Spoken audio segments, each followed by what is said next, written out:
Audio Jungle.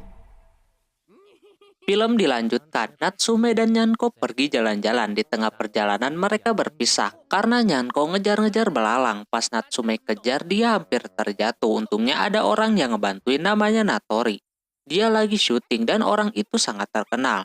Pulangnya dia melihat ada yokai cewek lewat. Terlihat dia diikat kayak gitu. Ketika Natsume mau ngebantuin, yokai itu malah marah-marah. Malamnya si Natsume kagak bisa tidur. Di situ Nyanko pergi mabok seperti biasa.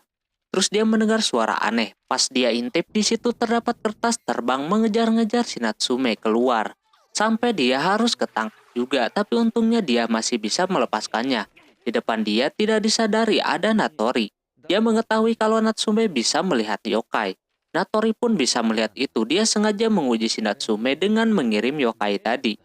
Natori senang akhirnya dia memiliki rekan yang bisa lihat gituan. Esoknya si Natsume terus kepikiran omongan si Natori sampai dia terus dipantau olehnya. Walaupun lagi sekolah juga. Pulang sekolah Natori terus mengikuti Natsume. Hingga akhirnya mereka ngobrol di sebuah kafe. Ada sesuatu kayak cicak gitu di tubuh si Natori yang katanya itu tanda lahirnya. Terus dia menawarkan sebuah pekerjaan yaitu mengusir para yokai. Natsume kagak bisa melakukan itu. Di situ mereka berdua bertolak belakang memperlakukan sebuah yokai. Jadinya si Natsume diperlakukan macam itu. Untungnya si Nyanko datang membantu dan langsung aja keluar. Natori kaget Natsume punya peliharaan hewan kayak kucing gitu. Sesudahnya ada keributan lagi, lalu mereka ke rumahnya si Natori. Dia kembali menjelaskan kalau ada pekerjaan untuk mengusir yokai pengganggu di sebuah gedung gitu. Nampak si Natsume belum menyetujuinya, tapi dia dikasih sesuatu gitu sama si Natori. Tak lama ada suara memanggil nama Natsume. Karena kagak mau ketahuan dia mau pergi, tapi sama si Natori dihalangi. Lalu muncul yokai yang mau mengambil bukunya dan Natori langsung mencoloknya sampai dia kabur lagi. Natsume curiga kalau itu sebagian kecil dari pekerjaannya. Dia udah kesal di situ dan memutuskan buat pulang. Di perjalanan Nyanko merasakan sesuatu di dalam diri si Natori. Tak lama mereka bertemu dengan yokai yang kemarin. Kini mereka bisa mengobrol. Dia pernah dapat perlakuan baik dari anak kecil yang tak lain itu adalah si Natori. Dia diberi tugas untuk melindungi gudang itu yang suka didatangi yokai pengganggu. Anak itu sekarang suka mengusir para yokai. Hal itu membuat si Natsume kepikiran. Keesokannya Natsume datang ke tempat gudang yang dijanjikan. Terlihat si Natori udah siap-siap. Ketika Natsume mau kabur, dia malah diikat. Natori belum tahu kalau orang yang mau dilenyapkan itu adalah yokai yang dulu pernah ia tolong. Pas mau dihanguskan, si Natsume berhasil keluar dan masuk ke dalam siksaan itu. Untungnya si Nyanko melindunginya, jadi kagak parah banget. Sejak saat itu si Natori baru menyadari yokai tersebut pernah ia bantu. Setelah itu besoknya si Natori mau pergi ke sebuah tempat. Dia bakalan menolong si Natsume kapan aja, tinggal memanggilnya. Dan kini si yokai cewek itu bebas dan jadi pengikutnya si Natori. Singkat cerita, ketika Natsume lagi ngobrol sama teman-temannya, dia melihat ada payung jatuh, tapi temannya kagak melihatnya. Alhasil mereka berdua pulang. Pas sama Natsume diintip, ada yokai di dalam payungnya. Dia tiba-tiba aja menyerang si Natsume dan akan merasuki tubuhnya Natsume. Tapi Natsume sangat galak, langsung memukulinya. Tapi yokai itu belum menyerah, dia tetap ingin tubuhnya si Natsume. Tak lama ada suara di dalam botolnya, yokai itu meminta maaf atas tindakannya. Yang di dalam itu namanya Asagi. Nyanko mengetahui cerita Asagi yang dulunya adalah pemain koto yang handal di hutan Isojuki. Tapi si yokai bernama Kasage itu sangat paksa sampai akhirnya si Nyanko menggigitnya lalu menghilang. Malamnya setelah kejadian itu si Natsume merasa kasihan sama Asagi yang pengen main koto lagi. Dan di situ ada si Kasage. Pagi harinya Nyanko kaget kalau rambut si Natsume dan matanya tiba-tiba berubah. Dia pikir itu cuma hayalannya aja. Namun, ketika disapa sama temannya, suara Natsume jadi cewek yang membuat temannya baper sekaligus jijik. Bahkan pas ketemu dengan si Tanuma pun demikian. Dia melihat Natsume udah macam cewek cantik yang membuatnya malu gitu. Setelah di kelas dia kepikiran terus, lalu muncul si Kasage. Dia memberitahu kalau Asagi telah memasuki tubuhnya tadi malam. Pulangnya Natsume meminta cara supaya Asagi bisa keluar. Yanko memberitahu kalau dia harus mengabulkan keinginannya dulu, baru nanti pergi dengan sendirinya. Tak lama Kasage datang. Natsume langsung mempertanyakan hal tersebut kepada Kasage. Natsume memanggilnya dengan sebutan mata belok. Sebutan tersebut membuat Asagi begitu bahagia. Dengan begitu, Natsume siap membantu. Pertama-tama si belok harus mencari tali buat membuat koto dari kumis ikan gitu. Mereka berdua berusaha mencari sampai Natsume udah kelelahan. Tapi mata belok masih terus mencari. Asagi menceritakan mata belok itu bukan pacarnya ataupun apa. Dia hanyalah pembawa payung biasa untuk melindungi ketika ada yang memainkan sebuah koto. Asagi pengen sekali lagi aja main koto. Tak lama akhirnya si Kasage berhasil menangkapnya. Sepulangnya dari sana Natsume udah kagak enak badan. Selepas tidur dia bermimpi buruk yang ternyata itu mimpinya si Asagi dan di situ pun ada si Kasage. Dia memberitahu asal muasal kenapa Asagi berhenti main koto. Ya karena tangannya jadi kering dan hancur gitu. Alhasil dia kagak bisa main buat Mibu lagi. Di situ dia pengen membantunya aja sekali lagi. Kesempatan itu datang besok hari biar bisa main di depan Mibu sekali lagi. Keesokannya giliran nyari badan buat fotonya. Nampak udah capek nyarinya. Di situ Natsume bertemu dengan yokai dan memberitahu yang dicari oleh si Kasage. Dia auto senang ketika berhasil mendapatkannya. Setelah lagi dibuat, si Natsume merasa kagak enak badan. Mungkin itu penyakitnya si Asagi yang bisa dirasakan sama si Natsume. Dia pun tertidur dan bangun-bangun. Fotonya udah berhasil dibuat. Kasage langsung mengajak Natsume ke Isojuki untuk bertemu Mibu. Cuma ada halangan. Yokai yang tadi menyerang si Natsume, Kasage langsung sigap membantu sampai terluka. Dan fotonya terpental. Alhasil Natsume langsung mengamankannya hingga jatuh ke dalam jurang. Tak lama dia tersadar kembali. Kasage meminta untuk buru-buru ke tempat yang dituju. Namun tiba-tiba Asagi mengendalikan tubuh si Natsume. Dan dia bakalan memainkan sekali lagi untuk temannya itu yaitu Kasage. Asagi pun memainkan untuknya untuk terakhir kalinya. Hingga akhirnya si Asagi keluar dari tubuhnya si Natsume. Esoknya mereka berpisah dengan si Mata Belo dan juga Asagi. Terus Natsume dapat foto yang dibuat oleh si Mata Belo. Singkat cerita pulang sekolah, Natsume dapat masalah. Udang yang di dalam kulkas dicolong semua. Jadinya dia menyalahkan si Nyanko karena kagak ada yang lain selain dia. Awalnya dia kagak mau ngaku. Dia panik ketika mecahin CD temennya. Lalu akhirnya dia ketahuan juga. Natsume langsung menyuruhnya keluar. Nyanko berjalan ke Yatsuhara dan di situ terdapat yokai yang ditolong Natsume. Mereka merasa tidak nyaman dengan kelakuan si Nyanko yang suka mabok dan juga memakan makanan mereka. Pokoknya mereka risih dengan adanya si Nyanko. Nyanko yang mendengar semuanya langsung marah dan mengeluarkan petir. Setelah itu dia ke kuil Yatsuhara dan bertemu dengan bapaknya Tanuma. Nyanko berubah jadi cewek. Dia meminta biksu itu untuk menyucikan hutan Yatsuhara. Lalu dia pergi. Di sisi lain temannya si Natsume lagi main di game center dan mau pulang, namun dia bertemu dengan si Nyanko. Di situ dia memanfaatkan kedua orang itu untuk membayar makanan yang dia makan. Nyanko gak tanggung-tanggung makan semuanya. Di sisi lain Natsume lagi beli CD buat gantiin punya temennya yang rusak. Lalu si Nyanko juga tertarik untuk ke game center. Udah dah uang saku mereka habis semuanya. Sorenya Nyanko belum juga pulang. Dia dibuat kangen sama pemilik rumah. Esoknya si Natsume mencoba mencari. Dia melihatnya tapi itu cuma boneka. Sampainya di sekolah, dua temannya merasa kesal dengan temannya si Natsume. Dia belum mengerti apa yang dibicarakan kedua temannya itu. Ketika dia tahu kelakuan si Nyanko, dia meminta cerita apa yang udah terjadi. Terus dia ke tempat yang dikunjunginya kemarin. Bukannya ketemu Nyanko, malah ketemu dengan Sasada. Dia sangat kepo dengan si Natsume. Tak lama datang anak kecil yang ngaku tetangganya si Sasada. Dia bakalan piknik besok bersama orang tuanya. Si Natsume memakai kesempatan itu buat kabur. Pas pulang di rumahnya ada kucing putih kecil. Sementara itu Nyanko didatangi yokai yang bentuknya besar macam dia.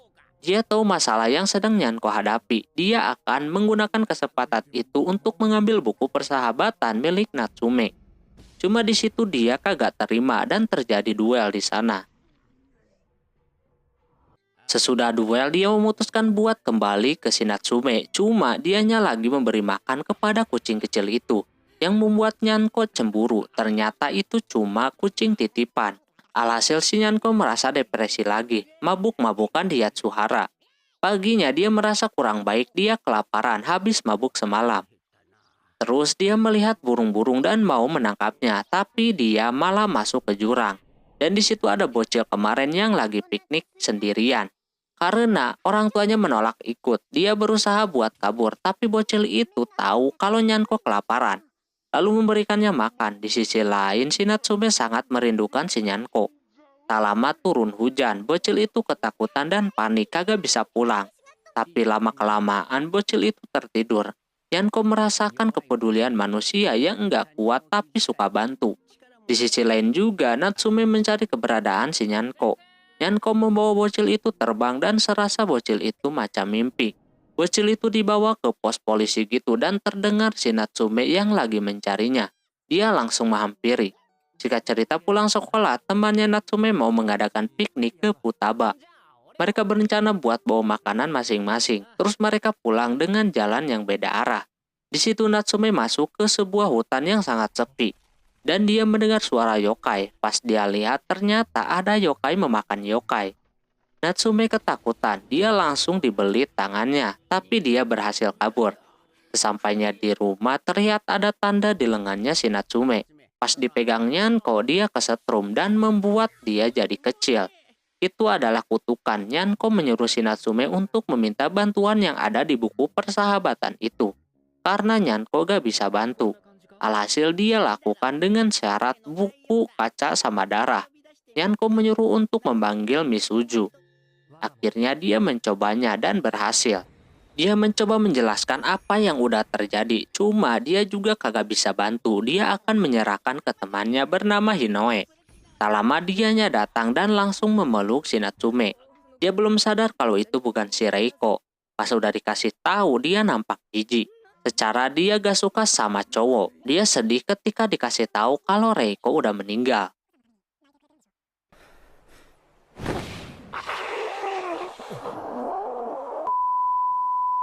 Setelah itu Hinoe memberitahu kalau itu kutukan 5 hari, yang mana pemilik kutukan itu akan sedikit demi sedikit menyerap semua kekuatannya, yang akan membuat si pengguna bebas. Terus mereka ke tempat si Natsume kena kutukan itu. Cuma kagak ketemu, berasa beda aja tempatnya. Jadi Hinoe yang akan mencarinya sendiri. Pulangnya Natsume melihat ada orang hitam yang katanya itu yokai juga. Keesokannya orang hitam itu makin mendekati rumahnya. Natsume nganggapnya kalau itu macam Melisa yang suka sedikit demi sedikit mendekati, lalu memakannya. Pulangnya dari sekolah kini udah depan pintu masuk rumah dan Natsume udah merasakan sakitnya tambah parah. Tak lama datang Hinoe, dia memberitahu tentang bayangan hitam itu. Dia adalah yang dikirim si pengguna untuk memudahkan ketika mau memakan Natsume. Tiba-tiba si Nyanko berubah menjadi besar dan membuat keributan. Jadinya mereka ngumpet. Natsume punya waktu 4 hari lagi. Dia kalau pengen selamat, Natsume harus lari sejauh mungkin. Tapi dia kagak mau membuat yang punya rumah merasa khawatir. Malamnya dia tidur di luar biar tenang. Dan paginya, bayangan itu udah ada di dalam rumah. Akhirnya dia memutuskan untuk memberitahu yang punya rumah. Dia berbohong nginep di rumah temannya. Natsume udah kesakitan parah, lalu datang Hinoe. Si Nyanko pun kini berubah jadi kecil lagi. Hinoe mempunyai ide untuk mengeluarkan pengikut jalan cahaya. Cuma resikonya yang keluar itu bakalan random. Alhasil sama Natsume diambil cara itu. Tapi sayangnya dia udah kesakitan banget. Lalu Hinoe mengambil gulungannya lagi dan Natsume tertidur. Bangun-bangun dia dikejutkan dengan bayangan hitam di depannya. Dia langsung panik dan kabur. Natsume nyari gulungannya yang gak ada di situ. Alhasil dia terjatuh dan hampir aja dimakan. Untungnya si Hinoe datang dan langsung memberikan gulungan tersebut. Ketika Natsume memanggil jalan cahaya yang muncul burung putih kecil. Tapi burung itu mengeluarkan cahaya hingga akhirnya bayangan itu hilang. Pagi harinya Natsume terbangun, kini semuanya udah selesai. Udah kembali normal lagi. Hinoe melihat itu kalau Natsume masih mementingkan orang lain daripada dirinya sendiri. Tak lama datang si Misuzu. Ternyata dialah yang menuntun si Natsume untuk bertemu dengan yokai yang memberi kutukan itu. Buat pengujian apakah nama dia masih layak disimpan atau enggak. Ternyata kagak layak, tapi dia tertarik sama Natsume. Jadi kagak ia kembalikan namanya. Hinoe pun demikian. Pas pulang ke rumah, Natsume dimarahi habis-habisan sama pemilik rumah. Udah macam ibunya sendiri. Singkat cerita, ketika lagi jalan-jalan, Nyanko berpisah dengan Natsume. Di sisi lain, Nyanko malah nungguin si Natsume. Tak lama dia terpeleset.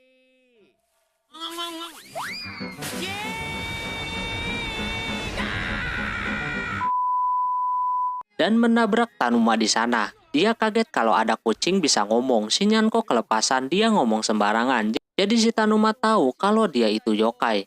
Karena sebelumnya Natsume belum cerita kepada dia. Tanuma kagak percaya kalau si Natsume adalah pengikutnya si Nyanko. Dia langsung berubah bentuk, tapi keburu ada Natsume datang. Setelah itu Natsume kagak bisa cerita banyak soal itu kepada si Tanuma. Tak lama terdengar suara festival musim gugur yang akan diadakan. Nyanko ngajakin ke sana, kebetulan arahnya ke rumah Tanuma, jadi mereka berangkat. Terlihat masih belum siap semua standnya. Tak lama Sasada memanggil dan buka stand juga di sana. Sasada menanyakan yokai yang ada di sekelilingnya. Emang banyak banget kelihatan. Sasada berencana buat mengobrol lebih sama si Natsume dan menyuruh Tanuma untuk membantu ibunya Sasada. Tapi tetap aja ibunya gak mau dibantu selain Sasada. Lalu mereka berdua pergi ke kuil. Di situ terdapat rubah loli kemarin mau nyamperin si Natsume. Tapi ada yokai yang sering membulinya. Rubah itu langsung dipojoki sama dua yokai itu. Tak lama datang Natori. Dia langsung ngebantuin rubah loli itu sampai dua yokai itu kabur. Di sisi lain si Natsume berada di rumahnya si Tanuma. Dia memperlihatkan refleksi kolam di sana. Padahal di luar kagak ada kolam. Tapi menurut pandangan si Natsume ada kolam ikan di situ. Sementara itu si Sasada lagi-lagi ditinggalin sama si Natsume. Dia melihat ada Nyanko tertidur di sana. Dia berencana untuk mengikatnya biar Natsume ke situ lagi. Si rubah loli itu dibawa Natori ke tempat aman. Dia pura-pura gak tahu Natsume. Terus rubah itu pergi. Natori meminta pengikutnya untuk mengawasi rubah itu.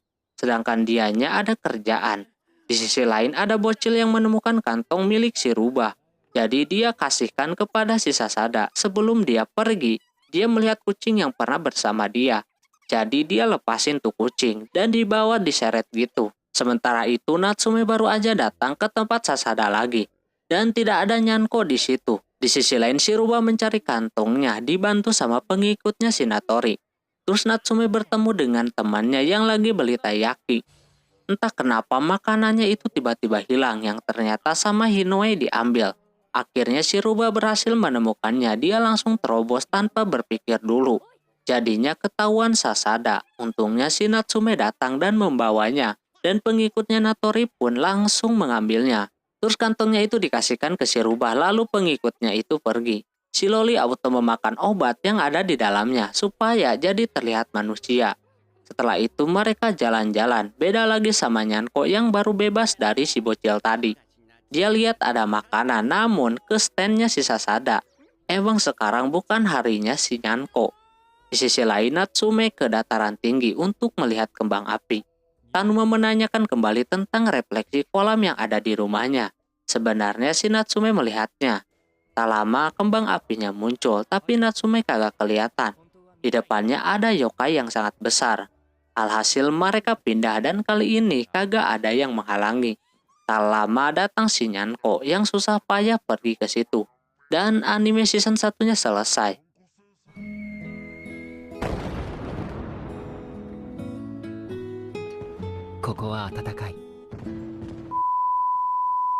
Oke, mungkin segitu dulu untuk anime ini. Mohon maaf bila ada kesalahan dalam penyebutan nama tempat atau yang lainnya. Dan sampai jumpa di anime selanjutnya. Jabatan nih. Bye-bye.